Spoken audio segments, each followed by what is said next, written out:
네, 안녕하십니까. BBS 불교방송 시절 인연의 정영석입니다. 안녕하십니까. 오승진입니다. 네, 오승진 아나운서. 네. 우리 불교의 발상지인 인도와 우리 한국을 잇는 가장 오래된 시절 인연, 바로 누군지 아시나요? 글쎄요. 지금 막 떠오르는 건 네. 가야의 허왕우, 네, 인도 아유타국에서 수로왕의 비가 됐죠. 그렇죠. 네, 그리고 인도로 구법 여행을 떠났던 신라의 해초 스님. 해초 스님. 네. 또 인도에서 오셔서 양조 해암사에 머무셨던 지공선사. 네, 네. 많이 아시네요. 말하다 보니까 생각보다 많네요. 그렇네요. 오늘 모실 분도 인도와 한국의 법연을 이어가고 계신 분인데요. 바로 대한불교 조계종 공찰 가운데 최초의 외국인 출신 주지 스님이십니다. 네, 이제는 인도에서 온 스님이라는 낯선 시선을 넘어서 한국 불교의 미래를 일구고 그리고 인도와 한국을 잇는 수행자로 자리매김한 분이십니다. 바로 양조 해암사 주지 인공 스님과 말씀 나눠보겠습니다.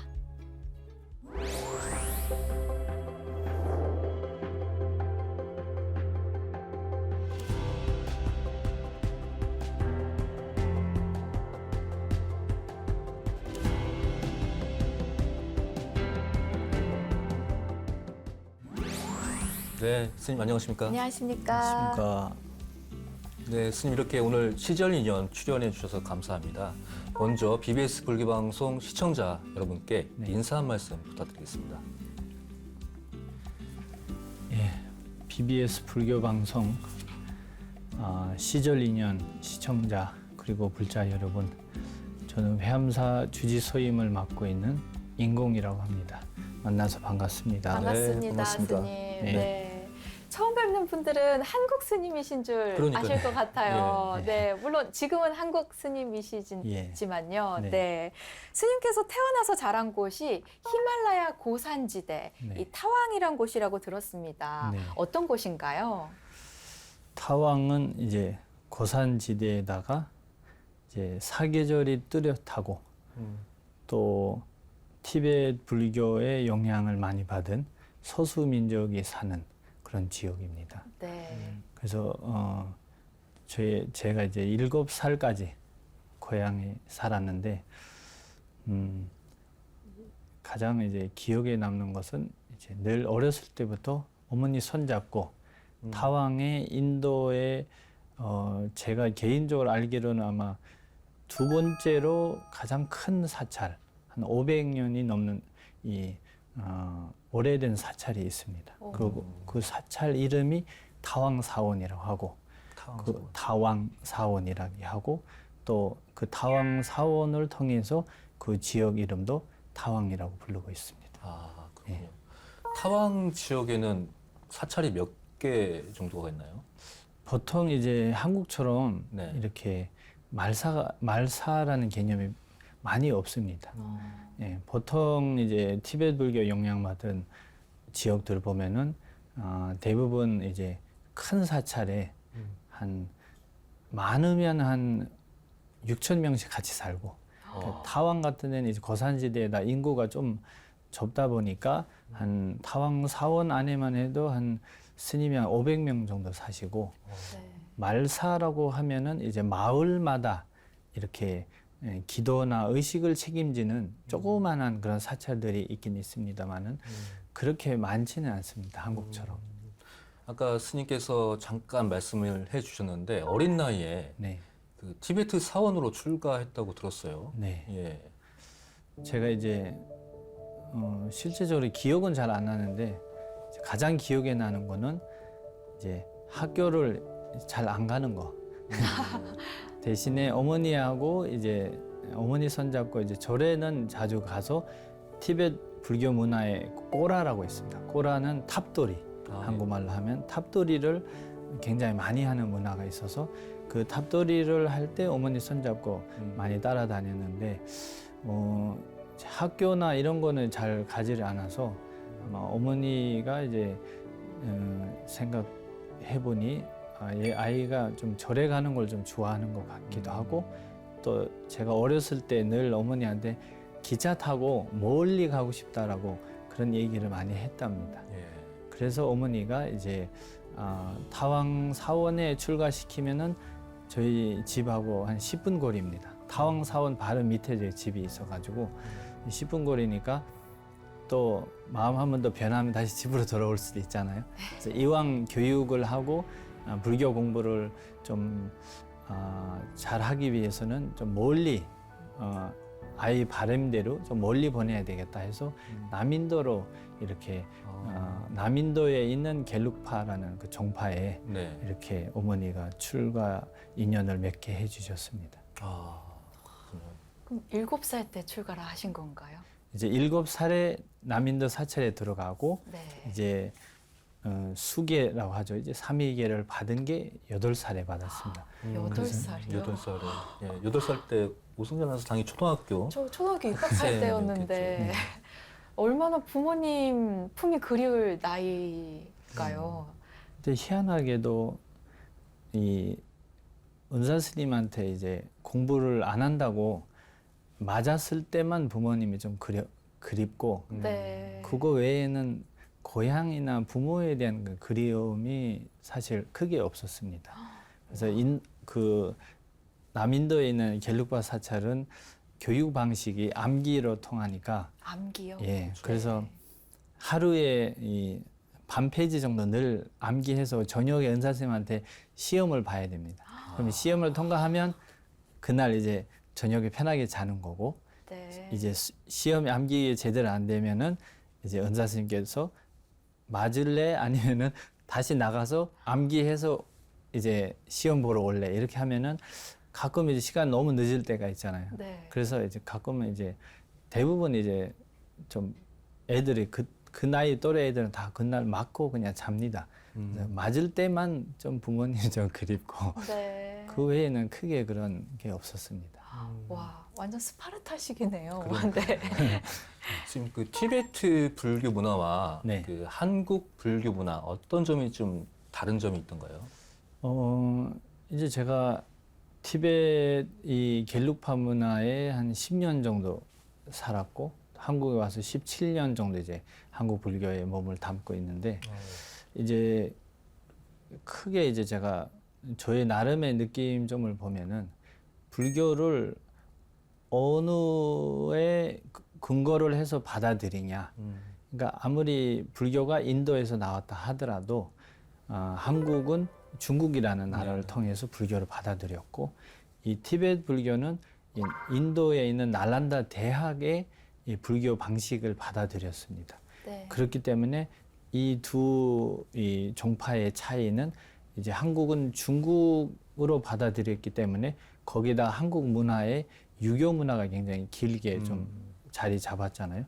그래서 유교하고 불교하고 또 중국의 도교적인 그런 사상들하고 좀 많이 이렇게 들어가 있는 것 같고 그 티베트 불교 이제 겔룩파 불교는 날란다 대학에서 근거를 했기 때문에 늘 토론하고 또 암기를 해서 이 인도의 기본 방식이 암기를 해서 내 머릿속에 들어오면은 그게 내 것이고 네. 책에 있는 거는 내 것이 아니다는 거죠. 그래서 무조건 이제 암기해야 되고 그 암기를 통해서 이제 토론을 하고 토론을 해서 이 약간 과학자들하고 좀 비슷한 개념이 없지 않아 있습니다. 뭔가를 이게 물이다라고 하면은 이 물인 근거에 대한 확실하게 대답을 해줘야지 물이 되는 거지 막무가내 그냥 이런 물이다라고 해서 믿고 하는 이런 맹신적인 것을 좀 많이 비판하는 이제 그런 차이가 좀 있습니다. 네. 이렇게 같은 불교인데도 뭔가 종파에 따라서 문화에 따라서 뭔가 수행 방식이 또 다르다는 게 네, 재밌네요. 네. 네. 이 사찰에 계시는 스님들의 수가 저희 상상을 초월한다고 들었습니다. 네. 어느 정도인가요? 제가 있었던 사찰에는 이제 드레이풍이라는 사찰인데 사원에는 총 이제 6,000명이 계시고 그 6,000명을 A, B로 나눕니다. 그래서 저는 이제 B동에 있는 소속인데 저희는 한 2,500에서 3,000명 정도 계시고 네. 실제적으로 강원이라고 하죠. 이제 우리가 공부하는 그 사회에 있는 대학 이게 16년이고 거기다가 6년 더 합쳐서 총 22년입니다. 그래서 그 정도 되니까 학생 수가 1,800에서 2,000명 정도는 학생만 해도 그 정도, 스님들 이제 공부하고 있는 학인들만 해도 그 정도 돼서 총 3,000명 정도 이렇게 보고 있습니다. 그런 많은 그 스님들이 모여서 아까도 스님께서 말씀 주셨지만 그 선후배 네. 구분을 짓지 않고 네. 토론을 한다고 들었어요. 그렇죠. 매우 흥미로운 얘기인데 네. 난상 토론도 있고 막 하겠어요. 그 안에서 어떻습니까? 그렇죠. 이제 한국은 이제 그 유교적인 거 네. 또 이 한국에도 동방 예의 국가라고 해서 살짝 선후배에 대한 그 예의에 대한 갖추는 부분이 없지 않아 있는데 네. 이제 이 티베트 불교는 인도에서 넘어왔기 때문에 사실 선후배라기보다는 지식이 또 수행이 얼마나 깊으냐 또 얼마나 지식을 많이 좀 알고 있냐라고 그런 거에 좀 많이 따지는 것 같고 워낙 남인도는 워낙 덥다 보니까 이제 아침에 이제 10시쯤 시작을 해서 오전에는 1시간 정도만 토론을 하고 저녁에 이제 7시부터 해서 11시, 12시까지 토론을 합니다. 그래서 그 토론하는 그 중간에 이제 기도 시간이 한 1시간 반 정도 있고 네. 그 외에는 계속 토론을 해야 되는데 이 토론하는 방식이 몸을 움직이면서 이렇게 질문을 하는 사람은 일어서서 손바닥을 이렇게 치면서 질문을 해야 되거든요. 그래서 그때 이제 답을 하시는 분은 딱 2명으로 정해져 있고 네. 질문자는 30명이 될 수도 있고 10명이 될 수도 있고 5명이 될 수도 있는 거죠. 그래서 이 서로의 견해가 좀 다르니까 예. 똑같을 수가 없잖아요. 그래서 내가 오늘 이분한테 한번 질문 내놓겠다.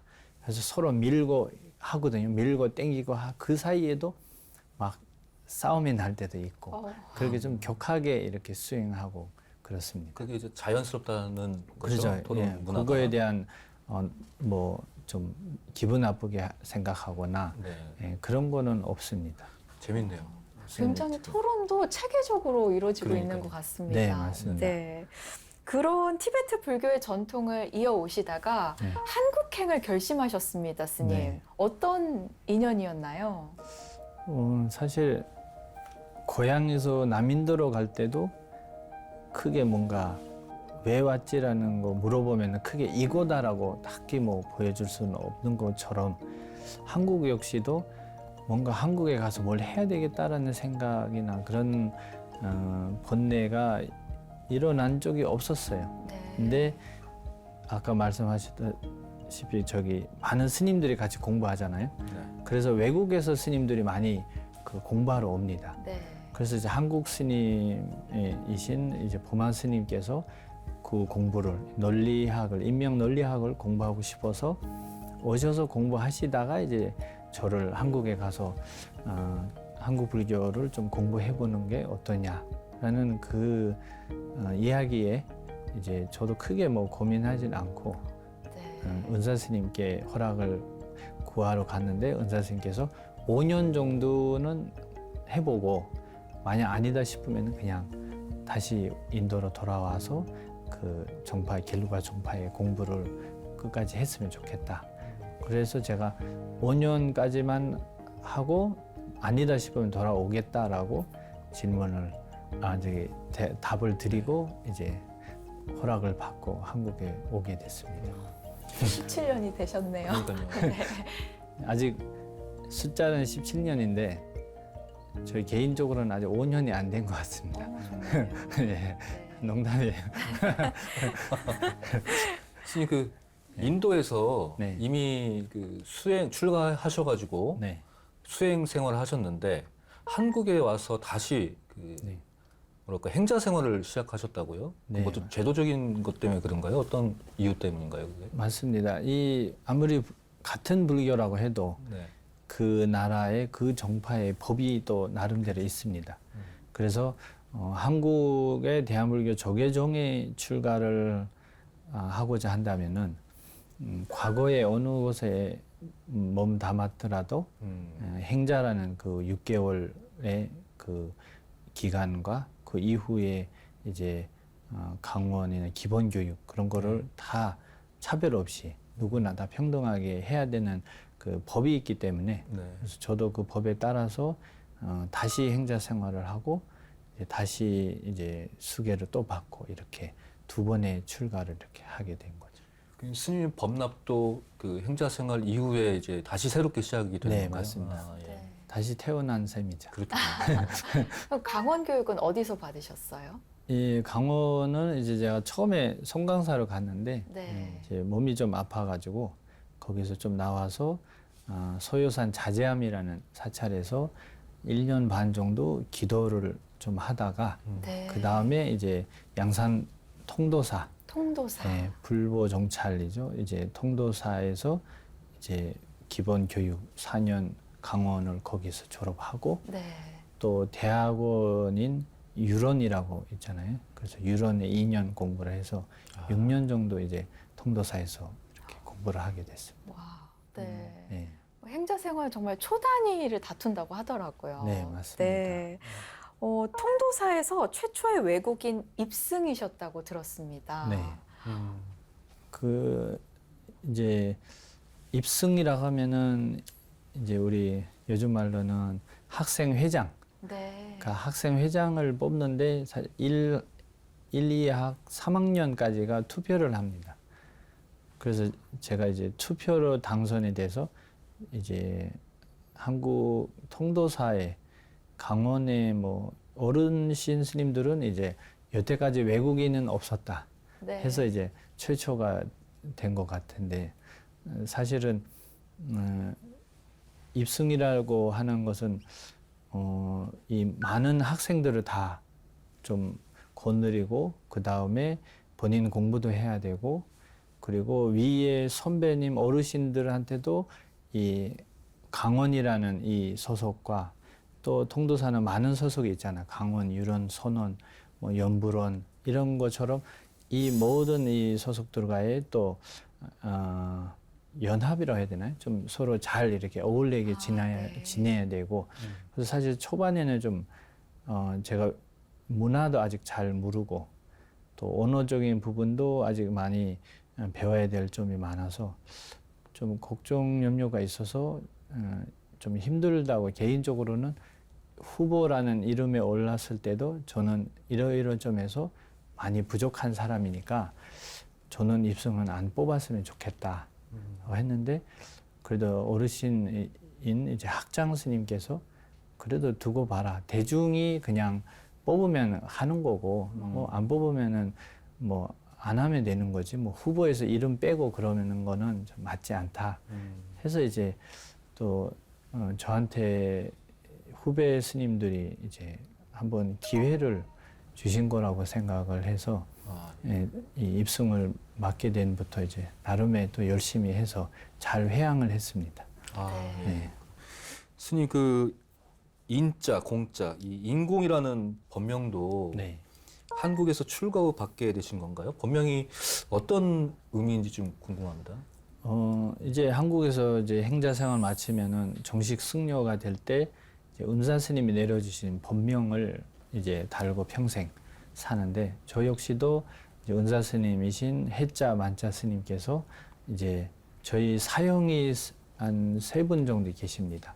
그래서 저희 사형의 문중 돌림이 공자 돌림이더라고요. 네. 그래서 이 위에서 이제 무슨 공으로 쓰다가 이제 저도 공자 돌림으로 이제 법명을 줘야 되니까 뭘 줄까 하다가 이제 인도에서 왔으니까 그래서 도장 인자 이 도장 인자가 인도 할 때도 그거 인자 쓰고 해인사 할 때 그 인자입니다. 해인 삼매 할 때 그 인자인데 그래서 그게 인도의 뜻도 되고 또 도장이라는 또 뜻도 되고 해서 좋다 하셔서 그래서 법명을 인공이라고 이렇게 지어주셨고 우리 대승불교의 핵심은 이제 공사상이라고 하시잖아요. 그래서 공사상에 대한 도장을 받는다라는 도장을 찍는다, 받는다라는 것은 내가 인정을 받았거나 내가 이것에 대해서 확실하게 뭔가를 확인을 받았다라는 게 도장이잖아요.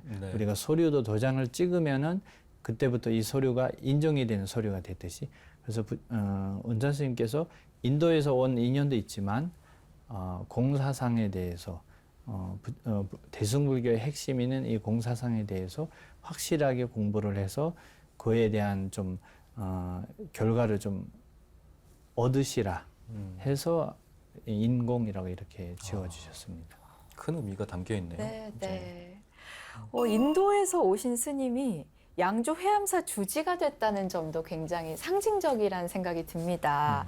인도에서 온 지공선사와 깊은 인연이 있는 사찰인데요. 네. 회암사 어떤 사찰인가요?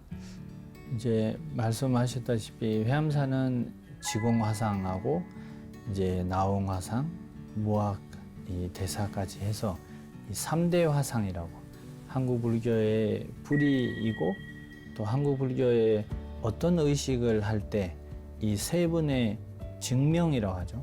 이 세 분의 증명이 없이는 의식이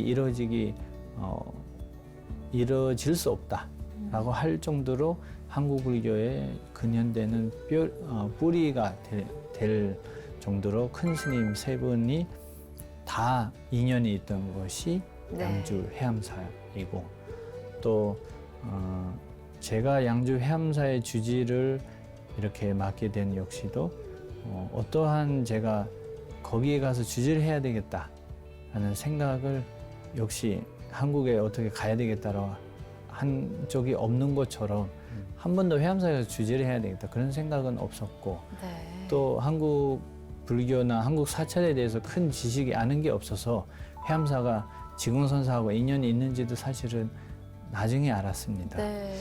그래서 그게 참 인연이라고 하고 또 거기에 이제 주지로 간 것을 이제 지금 프로그램 이름처럼 시절 인연인 것 같다라고 생각이 듭니다. 네. 그 회암사지 있지 않습니까? 네. 폐사지인데 네. 양조 회암사와는 어떠한 또 인연이 있나요? 이제 회암사지가 사실은 과거에는 이 조선 중기죠. 문정왕후로 알고 있는데 그 이후부터 이제 유교에서 크게 탄압이 돼서 사찰이 거의 이제 일제강점기 지나서부터는 사실은 그 토까지도 없어질 정도로 사람들이 거기 농사짓고 살았던 네. 정도로 남아있던 회암사지인데 이제 이 회암사라고 이 사찰이 있었다라고 아시는 분이 이제 월초 스님께서 아마 과거에 위에 부도탑 이 세 분의 부도탑을 다 찾으시고 그 옆에다가 조사전이라고 하죠. 조사님들의 이제 영정사진을 모셔서 이제 의식을 할 수 있는 그런 공간을 만들면서부터 이 회암사가 그 밑에 있는 폐사가 아니라 그의 정신적인 거는 계속 이어오고 있다 해서 이제 천천히 거기에 스님들이 부도탑을 지키면서 이제 방사도 하나씩 생기고 기도하시는 신도들도 한 분씩 두 분씩 생기면서 지금 크기는 저 밑에 회암사지보다는 지금 위에 회암사가 조금 크기는 좀 작지만 그 불교적인 정신 그리고 이 나라의 안녕을 구하는 그런 바람은 똑같이 이어지고 있다라고 그렇게 알고 있습니다. 네. 네. 그런 역사적인 네. 유서 깊은 사찰에 주지 소임이라서 더 또 남다르게 느끼셨을 것 같은데요. 양조 회암사 주지 임명 소식을 들었을 때 조계종의 결정도 굉장히 파격적입니다. 스님 심정이 어떠셨어요? 제가 이 회암사로 가야 된다라고 얘기를 들은 게 그 해의 9월 달이었거든요. 네.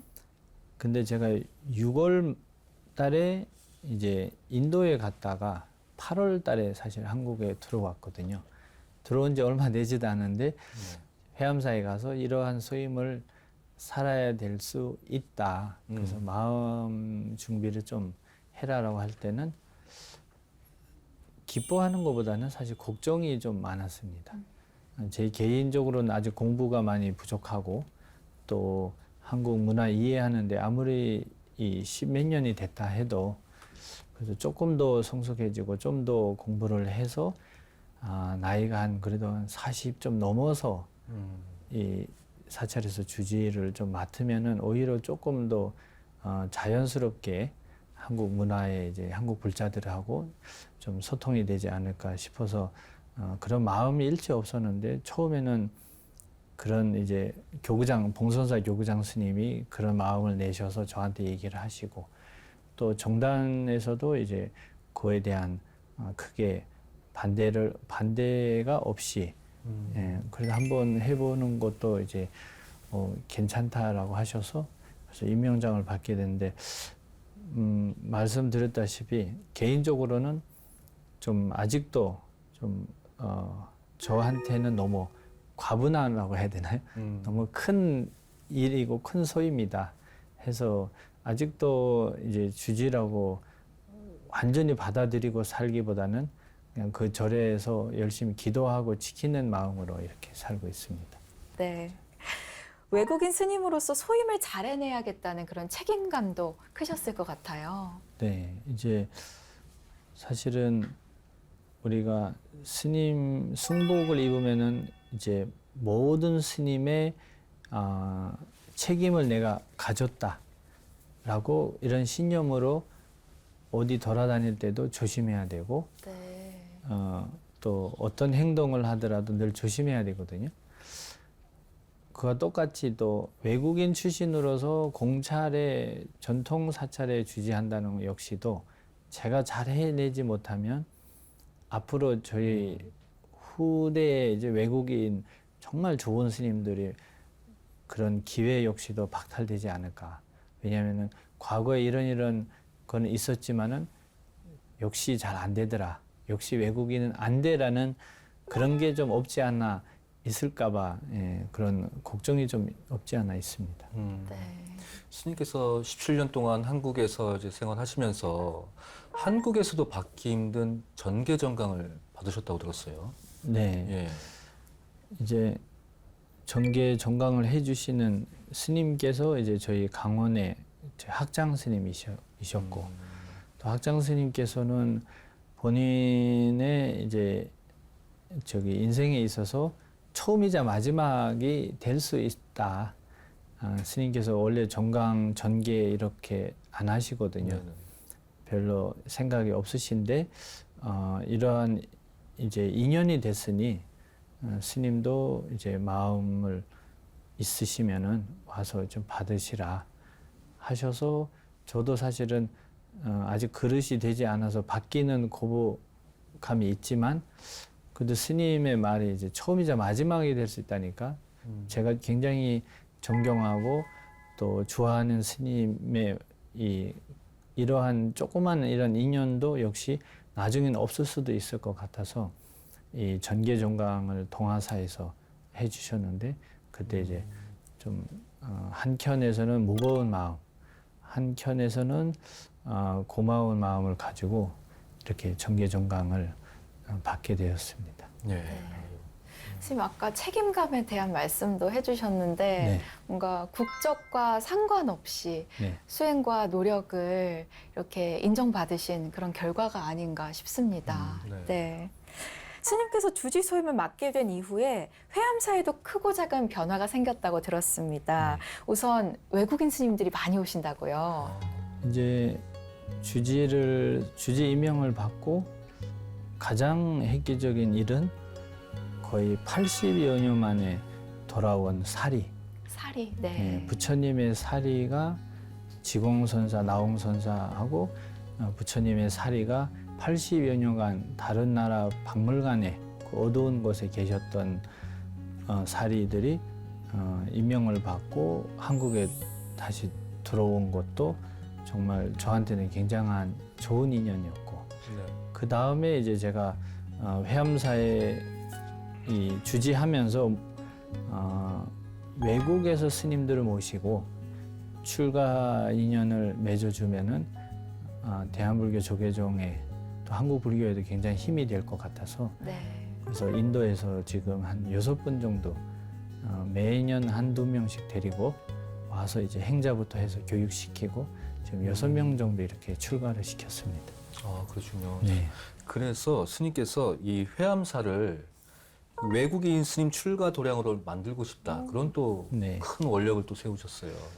그래서 이제 회암사에 저희가 살면서 가장 많이 듣는 이야기가 지공선사 스님의 인도의 인연이 한 몇백 년 후에 다시 꽃이 피는 게 아닌가라는 그런 이야기 많이 해주셔요. 어르신들도 네. 그렇고 우리 이제 절에 오래 다니신 노보살님들도.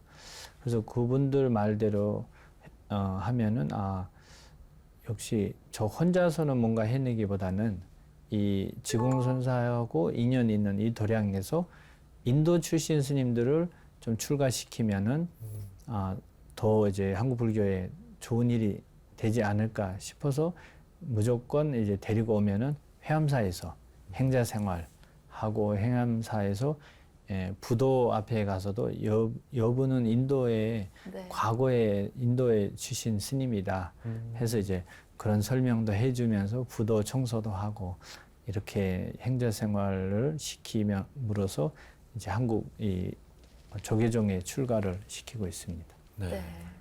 뭔가 양주 회암사가 국제적인 수행도량이 될 것 같은데요, 스님. 네. 네, 지금도 잘 이제 스님들 행자부터 해서 스님들까지 외국인 스님들 많이 계시고 네.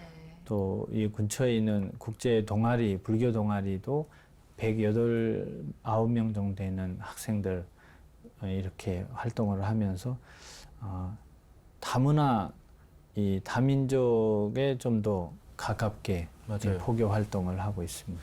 네. 외국인 스님들의 역할이 굉장히 중요한 것 같습니다.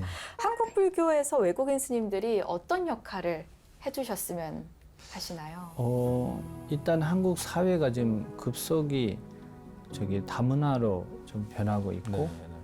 또 다문화에서도 가장 큰 영향을 미치는 나라가 지금 네팔 그리고 스리랑카, 캄보디아, 미얀마, 베트남 이런 그 나라에서 좀 많이 살고 있습니다. 그래서 그 나라들 대부분이 다 불교 국가입니다. 그렇죠. 네. 그래서 외국인 스님들이 앞으로는 개인적인 그런 한국 문화 공부도 중요하지만 이분들을 좀 한 자리에 모여서 한국 문화를 더 쉽고 간단하게 알려주고 그리고 한국 문화만 잘 알려주면은 한국 불교가 저절로 붙어 있습니다. 네. 제가 알기로는 그래서 한국 문화하고 한국 불교는 둘이 아니라 하나다라고 생각을 하기 때문에 그래서 이 외국인 스님들이 이 본인 출신 나라의 노동자들을 충분히 한국 문화를 잘 설명하고 이렇게 이끌어 주신다면은 우리 한국 불교에 큰 도움이 될 거다라고 생각하고 있습니다. 네. 이렇게 그 인공 스님께서 출가해가지고 한국에서 생활한 그런 모든 일들을 이제 많은 말씀을 해주셨는데 스님께서 이제 회암사 주지를 맡고 계시잖아요. 네. 공찰 주지로 계신데 어떤 그 사찰의 살림살이라든가 재산 관리, 네. 뭐 어떤 인력 운영 네. 이런 것들에 대한 기준이 있을까요? 어떻게 좀 하고 이제 계신가요? 가장 이제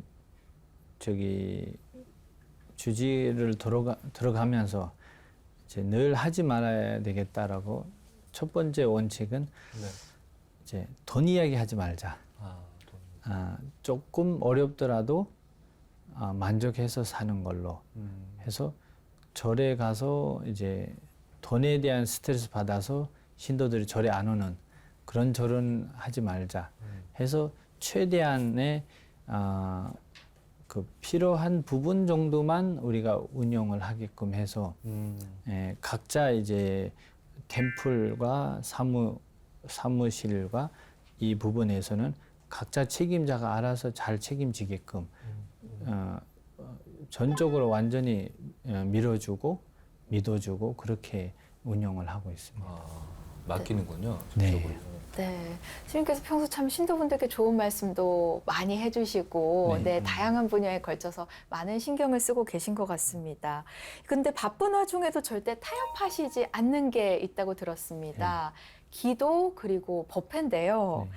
지금은 아까 말씀하셨지만 불조사리 환지본처를 위해서 천일기도 정진 중이시라고요. 네. 이제 사리가 들어왔는데 들어왔다라고 해서 그냥 끝내기는 너무나 좀 마음 한켠에 좀 아쉬움이 남을 것 같아서 보니까 제일 좋은 거는 이 100여 년 가까이 그 박물관이라는 그 어두운 곳에 계셨잖아요.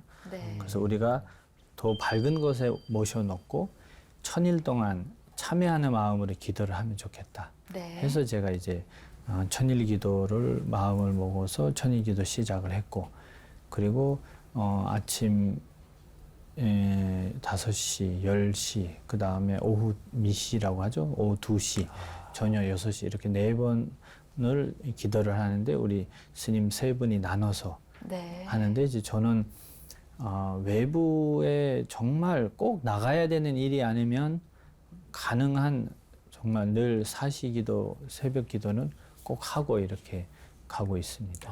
천일기도가 언제까지 이어지나요? 천일기도가 이제 2027년 내년에 6월 17일까지입니다.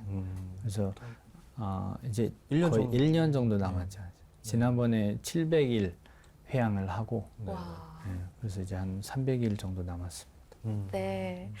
스님, 그럼 그 밖에 회암사 주지로서 또 계획 중인 일들이 있으신가요? 이제 특별히 계획은 사실은 없습니다. 저희 이제 늘 생각하는 게 기본만 잘하면은 된다. 그래서 네. 스님의 기본은 예불, 네. 그 다음에 공양, 그리고 법회 이거를 잘하면은 그거보다 더 이상 더 이해도 없다. 네. 그래서 특별하게 아직은 뭐 계획은 없는데 이제 저희가 인도에서 스님들 많이 모시고 왔잖아요. 그래서 그 중에 한 3분이 지금 통도사 강원에서 이제 공부를 하고 계시고, 네. 그리고 3분은 지금 회암사에 저하고 같이 있고, 그래서 우리 다 같이 모여서 지금 조그만한 그런 다큐멘터리 하나 찍고 있습니다.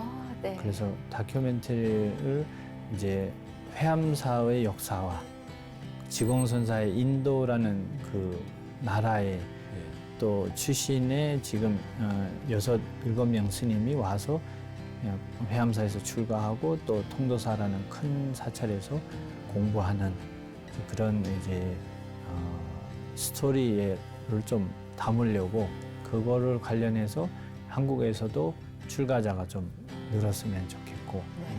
또 한국에 걱정하고 있는 한국 불자들이 그런 거를 봐서 한국 불교에 아직도 희망이 있다라고 그런 마음이 냈으면 좋겠다 싶어서 다큐멘터리 하나를 지금 계획하고 있습니다. 네. 다큐멘터리도 제작 중이시고 또 스님께서 지금 추진 중이신 게 고향인 티베트의 또 학교 건립을 또 추진 네. 중이라고 하셨어요. 예. 인도, 네팔에 많은 스님들이 가셔서 이제 학교를 짓곤 하시더라고요. 근데 이제 저희 고향 같은 경우는 없습니다. 또 워낙 고산지대니까 또 오기도 어려웠을 거고. 근데 좀 늘 아쉬운 게 우리가 차별을 하면은 안 되지만은 그래도 이 사바세계 속에서는 차별을 조금씩은 안 할 수가 없지 않나 싶어서 가능한 학교나 이런 거 지을 때는 그 불교 그 지역에 좀 지었으면 좋겠다.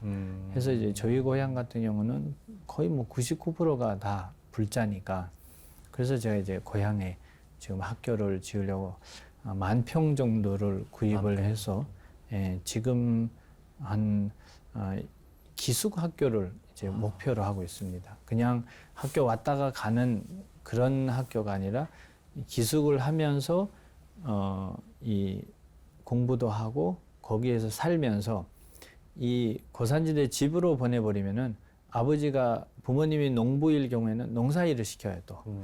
그렇죠. 그 목축업을 하는 스님은 또 목축업 야크라고 하죠. 야크를 키워야 돼요. 산에도 데려가 버려요. 그렇기 때문에 아예 독립적으로 데리고 와서 거기에서 기숙을 하면서 교육을 시키면 좋겠다. 그렇게 이제 계획하고 있고, 그 중에서 꼭 필요해야 되는 것이 이제 한국어는 꼭 넣어야 되겠다, 수업에. 그래서 이제 저희 고향에서도 한국어를 많이 잘하는 그런 아이들이 많이 생겼으면 좋겠다. 그리고 이 모든 지원의 근원 원천은 다 한국이니까 저도 한국에서 이제 출가를 해서 이러한 일을 하게 된 거고 그래서 이제 한국어도 이제 가리키면서 이렇게 고등학교까지 초등학교를 만들고 애들 좀 크면 다시 중학교 만들고 크면 고등학교 만들면서 목표를 고등학교까지 두고 지금 건립을 하고 있습니다. 네. 스님 이 자비의 가르침이 국경을 대단하십니다. 넘어서 이어지는 것 같습니다. 네. 네, 스님 BBS 불교 방송이 다문화 시대에 해야 할 역할 뭐라고 보십니까? 사실 다문화에게 우리가 다가갈 수 있는 가장 최소의 그 좋은 방법은 이제 차별하지 않는 것이죠, 사실은. 근데 이제 인간에게 이제 좀 차별하지 않은 것도 좋지만은 제일 좋은 거는 사실은 이 다문화의 생활을 하고 있는 이 분들에게 부처님의 그런 좋은 대목들이잖아. 법구경이나 이런 거를 그 사람들의 나라 언어로 번역을 해서 네. 아침이나 또는 저녁이라도 이렇게 좀 들을 수 있는, 볼 수 있는 그런 거를 만들어서 포교하는 방법. 또 하나는 젊은 아이들이 이제 점점 많아지니까 다문화에 그런 아이들한테 사실은 개인적으로는 이제 장학 사업 이런 것도 사실은 애들한테 굉장히 좋을 거라고 생각을 하고 있습니다. 네. 스님 마지막 질문인 것 같습니다. 저희 프로그램 제목이 이제 시절 인연인데 네. 스님께서는 한국은 어떤 시절 인연인지 말씀 부탁드립니다. 저에게 한국은 이제 옛 고향에 다시 돌아온 그런 시절 인연이라고 생각을 합니다. 우리가 과거에 어떤 일이 있었는지를 기억하는 것도 있고 또 반면에 기억이 못하는 일들이 있잖아요. 그래서 이번 생만 해도 기억 못하는 일이 이렇게 많은데 그 과거로 더 넘어가면은 사실은 기억한다는 자체가 어려운 일이죠. 그래서 과거에 저에게는 한국이라는 게 분명히 태어났던 곳이고 또 어떤 생활을 하든 한국이라는 나라에서 좀 살았을 거라는 그런 이제 생각이 요즘 들어서 많이 하게 됩니다. 그래서 한국에 와서 지금 하고 있는 일들도 어떠한 좀 의도나 그런 거를 만들어내서 한 거는 하나도 없이 저절로 이렇게 인연으로 이어지는 거 보면은 잃었던 고향을 다시 찾아온 그런 시절 인연이 아닐까라고 생각합니다. 네. 참 한국과 한국 불교에 대한 그런 애정이 느껴집니다. 끝으로 시절 인연 시청자를 위한 덕담 한 말씀 부탁드립니다. 네. 이 세상에는 우연이라는 게 없다고 생각을 합니다. 그래서 오늘 우리가 이렇게 맞이한 시간 또한 맞이할 때가 되어서 찾아온 아주 소중한 귀한 시절 인연이라고 생각을 하고 그래서 좋은 일이 생길 때는 감사한 마음으로 정성을 다해서 맞이하고 또 어려운 일이나 힘든 일이 생길 때는 나를 닦는 네. 수행의 스승으로 삼아서 담담히 이렇게 안아보는 것도 좋겠다라는 생각을 두고 그리고 결국에 우리에게 남는 것은 지금 이 순간 생각하는 그 맑은 마음 그 하나뿐이거든요. 네. 그래서 우리 시절 인연 불자들도 그렇고 또 한국에 이 인연 있는 모든 분들도 다 이런 시절 인연에 대한 감사함 또 어려운 일에 대한 이 헤쳐서 이겨내 갈 수 있는 힘 그런 거를 잘 이렇게 부처님의 가르침을 통해서 잘 가르침을 통해서 잘 수행해 나갔으면 좋겠다라고 이렇게 말씀을 드리고 싶습니다. 네. 스님 가르침이 참 마음을 따뜻하게 해주는 것 같습니다. 네. 스님 오늘 귀한 말씀 감사합니다. 감사합니다. 감사합니다. 네, BBS 불교방송 시절 인연 오늘 준비한 만남은 여기까지입니다. 네, 다음 시간에도 특별한 시절 인연으로 함께 인사드리겠습니다. 함께 해주신 여러분 고맙습니다.